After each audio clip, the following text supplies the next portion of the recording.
This meeting is being recorded. Welcome back to the Bodhi Bros. We're super excited because today we are doing another video review, and this week's is Brene Brown, Life Advice on Emotions Will Leave You Speechless. I'm John with the Joy. I'm Phoenix Ray, and I don't think we're going to be speechless. No, it didn't leave me speechless. It didn't leave me speechless at all. And again, we're not here to bash a video. We're not here to, well, I want to say we're not here to celebrate. We're here to keep it real. I like that. We're here to keep it real. And what we do is, I don't even know if we can call it a review anymore. I feel like this is kind of like our Oracle card. I'm gonna grab the Barry White mic here.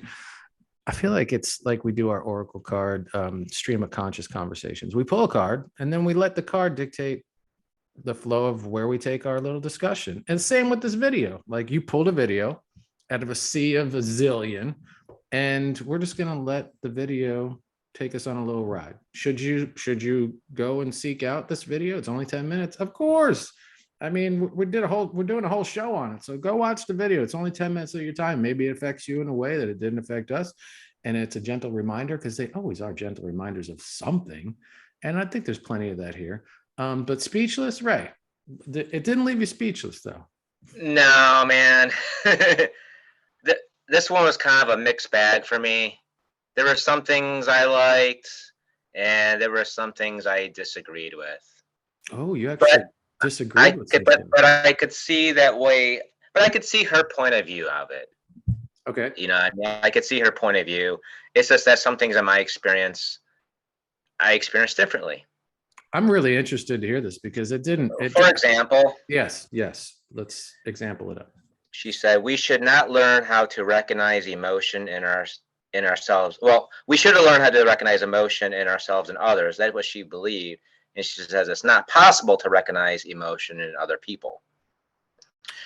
And then, and before that, she gave this list of, somebody going through something, and there could be somebody's crying, and she gave a list of, single 50 mom, right? Blah, blah, blah. Everything. Yeah. She's not, culturally. 50 different things that it could be. Right. And he says that, and she said that, I can't sit there and just assume how she feels, and it's, out of this sea of 50 different things. However, there is a common sense factor to this, that you can tell this person is suffering, right? You can tell this person is in pain. Maybe you can't narrow it down to one of these 50 things, but you can tell that this is somebody that may need somebody, that may, reaching out to, that may need to talk to somebody, that may need some compassion to go to.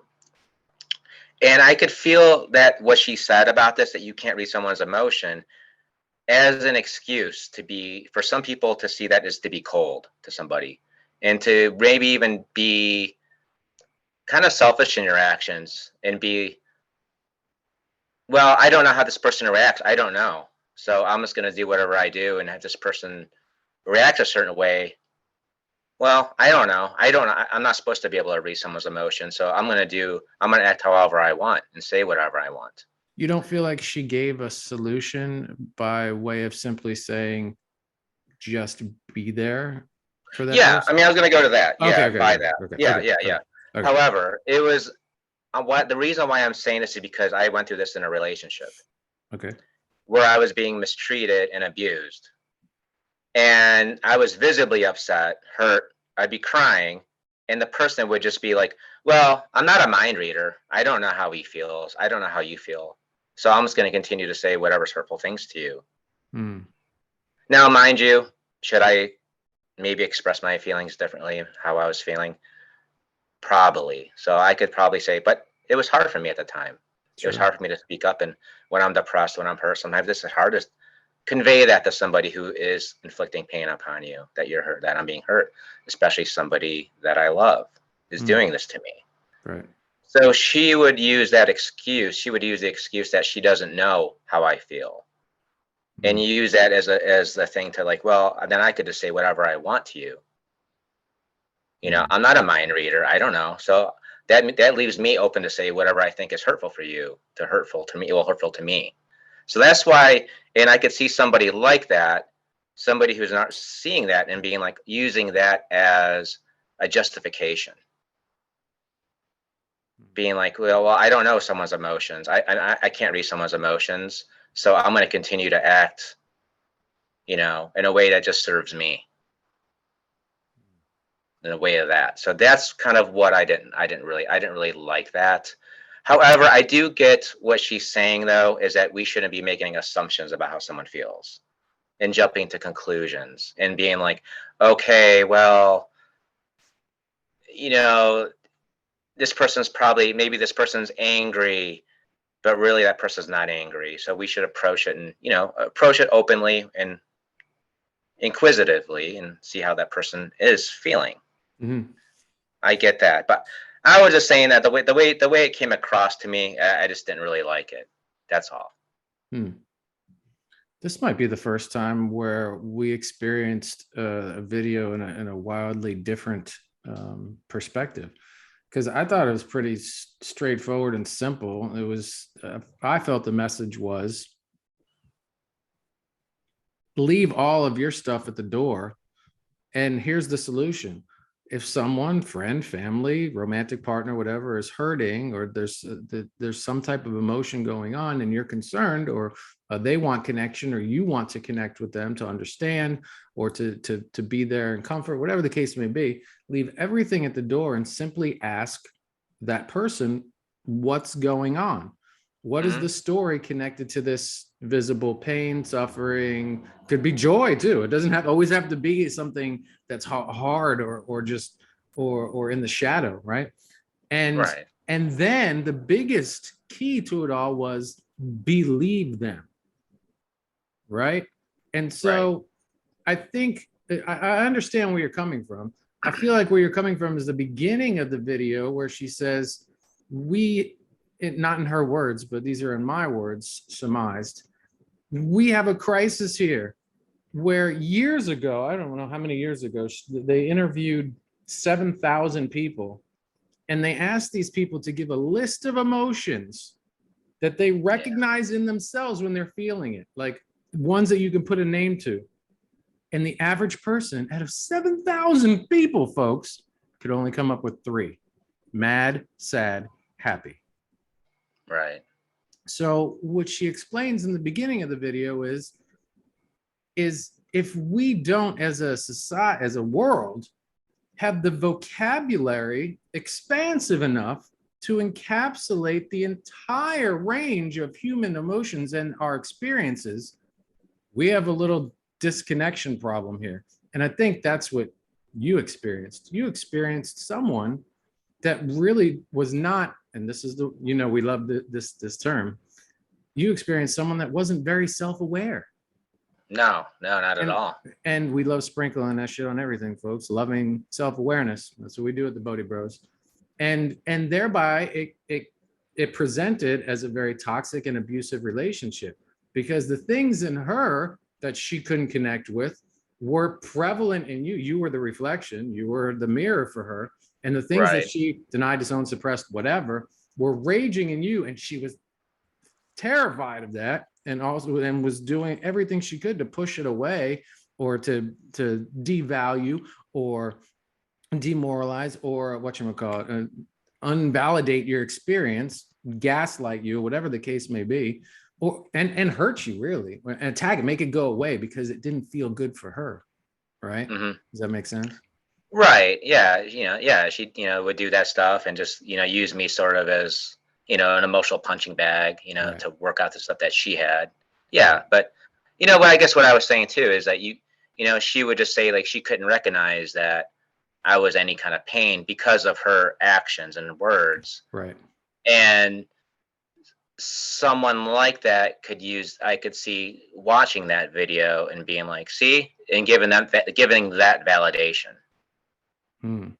To be that way, to be neglectful towards other people, and to continue to be toxic in their actions and words, saying, look, even Brene Brown says I shouldn't try to read other people's emotions. Right. But you don't feel like she could give your potential ex-partner the key to everything you needed? If let's say she watched this video and she's like, wait a minute, all Brene's telling me to do for Ray is just ask him to tell me a story? Yeah, about his yeah, feelings? yeah, yeah. So if she took that route, right? Right, Would in right. that remembering what you went through and everything, if this person who you probably have a hard time feeling and connecting with could actually do that for you, but let's imagine that she could do that for you. If she said, "Hey, Ray, like what's going on for you?" versus all the things that she was projecting on you and stuff. Would Oh that yeah, that definitely would have helped. Absolutely, yeah, A, B, what if yeah. she said and you felt, because this is what I'm trying to pull away from the video. What if she said and you truly felt, I believe you, and that sounds horrible. How can I show up for you? What can I do to support you? Would that have blown you away? I'd be in shock. That's what I think, and maybe it didn't come across clearly in your instance, and maybe in many others, and that was your worry that sees this video and they pick the things that they go, okay, Brene said, like you said, versus listen, and this happens, listening to the entire message and getting to the that marrow of it, and like, okay, this is where the rich stuff is right here. Yeah, yeah. Like I said, I get where she was kind of coming from. You don't want to make assumptions and judgments and conclusions about how someone feels, and then project. Oh no, Ray has temporarily left the building, i.e. technical difficulties. We'll pause. Can you hear for a me? moment. Yep, he's back now. It was just a few seconds. We got you. All right. So, I get the fact that you don't want to jump to conclusions about how somebody feels and then just make an assumption and then just go right in and just say, oh, I know this is how you're feeling. And, how she says too is you can't put yourself in someone's shoes. Right. Because, you don't know what that person's life path is completely different from you. Yeah. I'm not gonna be able to understand if, a pregnant woman who already has 3 kids working, a part-time job is going through. It's just not, there's no way for me to walk in those shoes and of that. Right. So the best thing that I could do is sit there, simply ask and hold space and validate that's how they feel. I think the other part of the message that I got too was, and it's not, I didn't feel like it was this cold, stiff arm of I've got my own shit going on, or, Brene said, don't worry about your stuff. I think it was, what I was taking out of it was, we have so much to do for ourselves. And we are so far behind typically in that category of filling up our own cups and understanding ourselves, that if we were to just focus more on that versus the external, even in situations where someone requires, especially in situations that require our attention from another human being, and we just allow this other person or these other people that we're encountering to have their experience and not inject our own unsolicited advice, B, life experience. Oh yeah, this just happened to Reed recently. We owe a lot of us shift to that real quick to go, okay, I relate. This happened to me at work too. This happened. I do it. I catch myself all the time. Yeah. Like, stop. That's not in the grand equation of human evolution. I think we're learning, as Brene states too, like she's been chasing this thing, studying this thing, trying to build a framework for a better understanding of human connection for 22 years.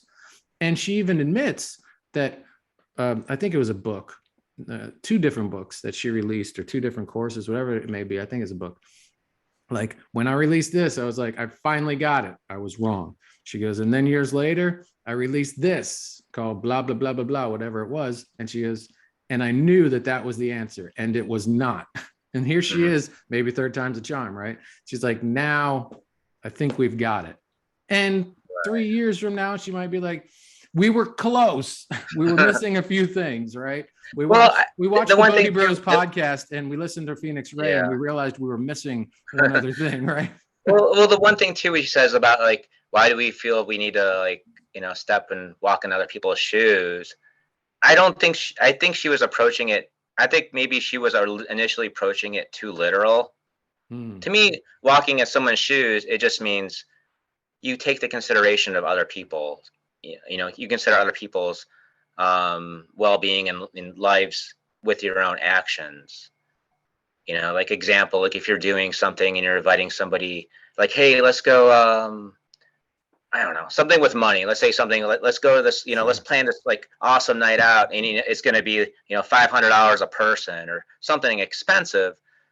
If you're kind of just thinking that, you may not be taking someone else's life in consideration. Maybe somebody that you invited is, going through some financial troubles or has some things coming up.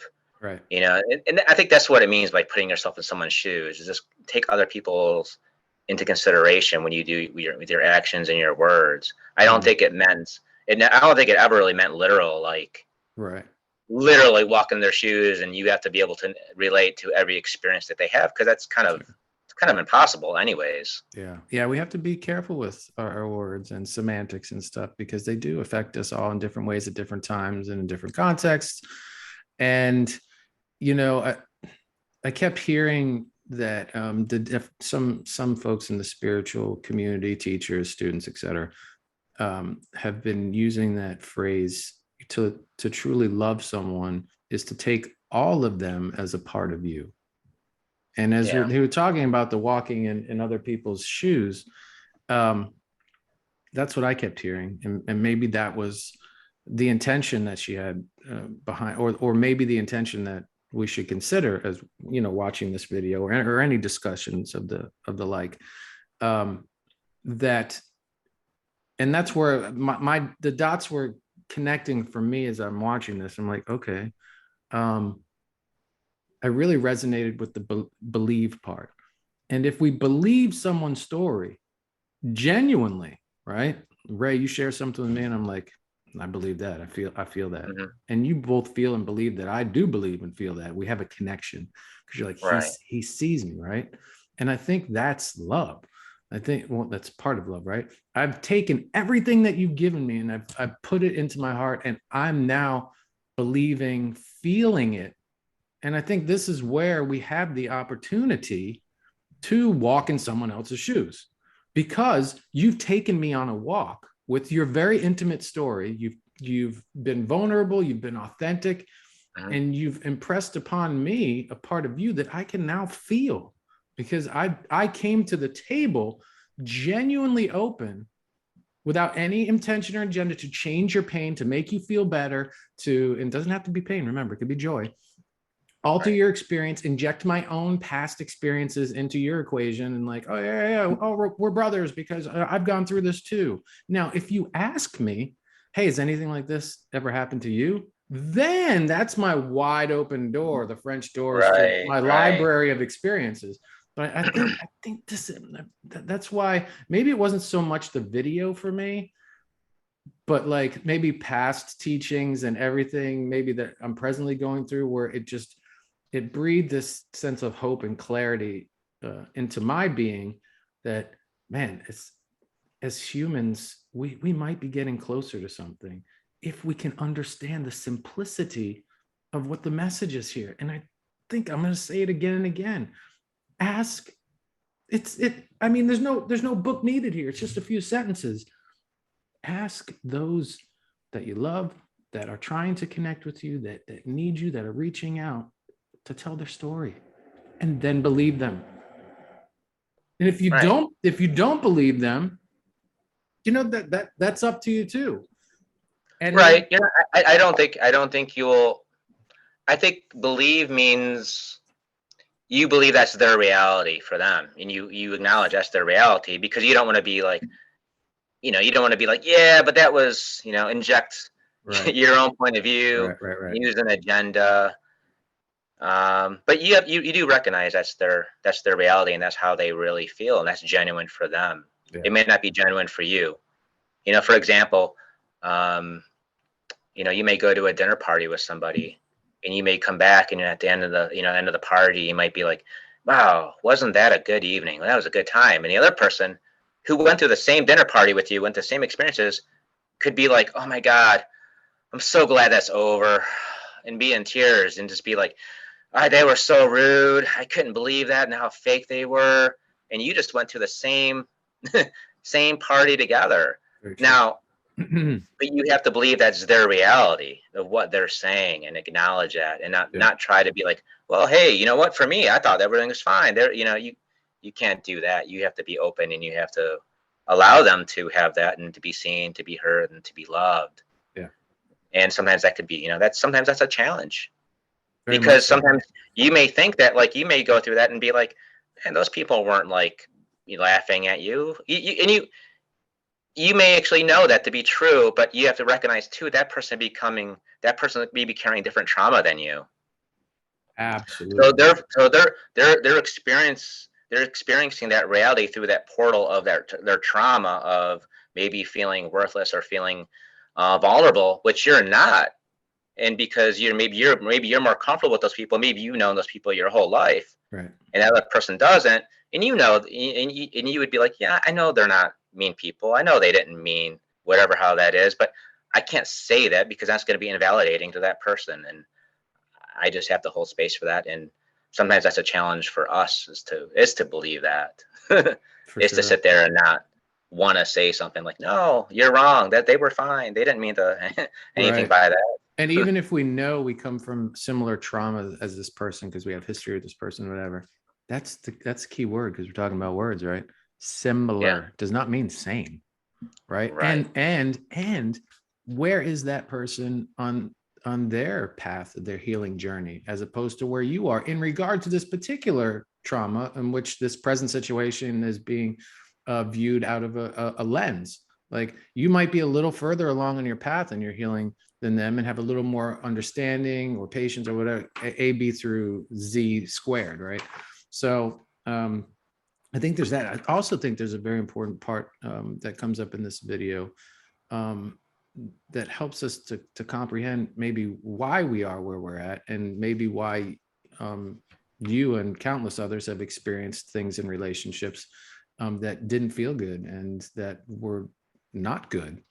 And that's because a lot of us come from this program where, and these are her words, emotions are not shared and discussed. They're exploited. Right. And vulnerability is not mutual and reciprocal. It's leveraged.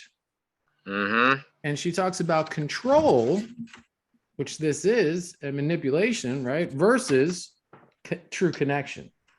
And she uses an example of, her kid comes home from school and says, I forget what it was. Like, I got detention. She talked during or something, talked during a lecture. Maybe. Right. Yeah. Oh yeah. I was talking during a lecture and I got detention or something like that. And she's like, instead of saying, oh, tell me about this. Like, tell me the story. Like, what actually happened? How did it make you feel? And why were you talking?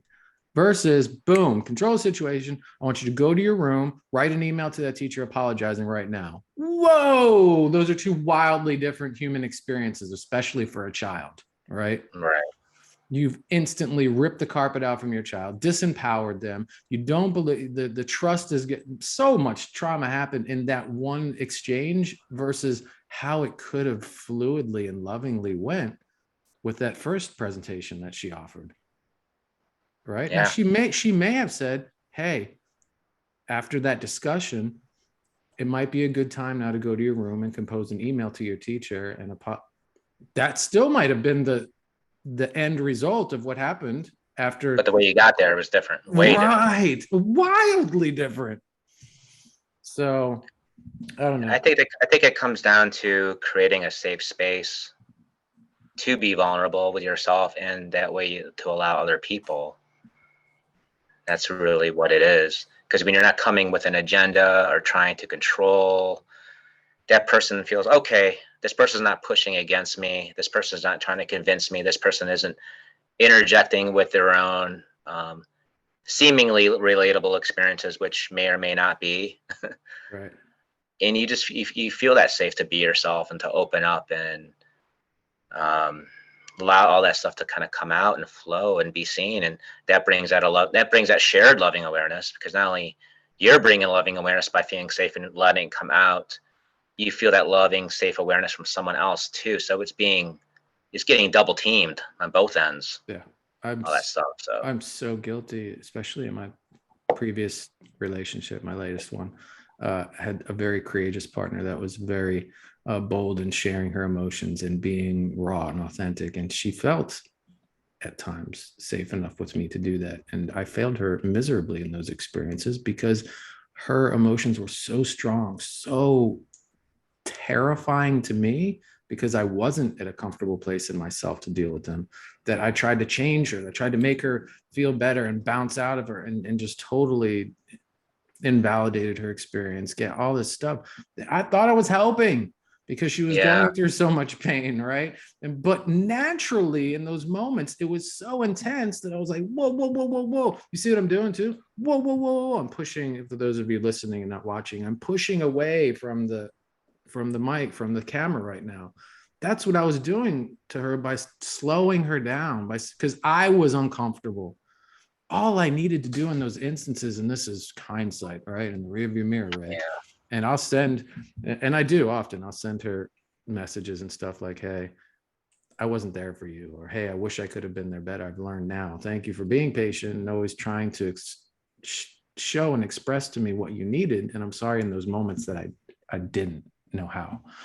But the long story short, folks, is, because we have 10 minutes left here, getting Barry White on the microphone again, is that all she needed, and she'll tell me to this day, was for me to ask her how she was feeling and allow lovingly for that expression to come out. I didn't have to have solutions for her. I didn't have to have anything but to just feel with her, allow her to tell the story and allow it to affect me in whatever way it was going to affect me, and just feel into it with her and be there with her. That's it. That's the golden sauce, folks. I didn't know that either. I mean, I was guilty of that too. I didn't know better at the time. My way of trying, somebody would express how they felt, and was to try to fix it, come up with solutions. And I think that a lot of us do that because we think that's, we think we're trying. I think our intention is good, but it's not. Sad is not broken. It's just sad. There's one last thing I want to get to. Yes. Was the last part that it kind of bothered me too. Are you talking about, before you start, are you talking about the weird transition, how at 7 minutes and 30 seconds in, they shifted the whole video to worry? Yeah, that was kind of weird too. That was kind of awkward. But I understand that. I was going to go with the last part. Okay, what was the last part? Now, there's part of this I agree with. It's one of those things where I agree with it, but I don't totally agree with it. Don't try to forge a connection with others or build a culture of connection until you are fully connected and know yourself. Now, I agree on some points, because if you're not fully healed, you're going to be laying a trip on other people. You're going to be projecting. You're going to be maybe possibly manipulative to try to get your needs met. However, I know where you're headed. I don't think that healing happens in a vacuum. I don't think that, for me, a lot of that stuff coming to the surface in the healing was through relationship. Right. That out. Right. Like we can't have any friends, family, or romantic connections until we're fully healed, which means when we're 99 years old on our deathbed and we finally get it, then we'll be like, I'm ready for friends and to get married. Oh, like you're never fully healed, right? Like, right. And you need those relationships, and like, yeah, I don't know. I missed that part. I'm glad you found that, but I also feel like, man, we got on two different rides here, and you saw, like, we got on the dueling dragons at Universal Studios, and yours went this way, mine went this way, and I saw a different part of the park during my ride, which is neat. Yeah, man. I really saw think all that that's same stuff you did. I do see that same stuff. I do see that. I do recognize the good parts of this. Yeah, but I'm gonna keep it real. I'm gonna say the parts that I didn't like. Sure. To me, it was a very uneven video. Sure. It was very uneven. Let's address the worry part, because I thought there was some value there. Yeah. And at the beginning I said this was not going to be a video review. This feels like it turned into a video review, which is fine, because that's where our discussion went. Again, not the aim of why we do these, but hey, que sera, sera, right? I mean, I think that's the right phrase here. So whatever will be. This is where it went. The worry part was, as someone that's a warrior, this hit home for me, and this could be a tool that some of you put in your person's belt. Batman, Batwoman, Bat person. Is this line of thought helping or hurting me? So something's worrying you hardcore. You're perseverating on the theme of fill in the blank, and maybe just stop for a moment and ask: is this line of thought helping or hurting? Explore that question till its end. Do I have enough data to freak out? Right? And you might. And if you do, the third question is, will it be helpful to freak out? So a lot of times, do I have enough data to freak out is usually a no, that answer. Usually no. But if you do have enough, say it's, maybe it's a health concern or whatever, and you have a validated, boom, this is wrong. Now, is the answer, that's best going to serve you to freak out? Probably not. If you freak out, is it okay? Absolutely. But in this perpetual cycle of worry, what's going to be a healthy, more sustainable, move forward solution for you? And that's to go through these questions and realize, okay, maybe there's a different path that I can allow my heart, mind, body, and soul to explore, so that we can open up some different doors. So I liked that.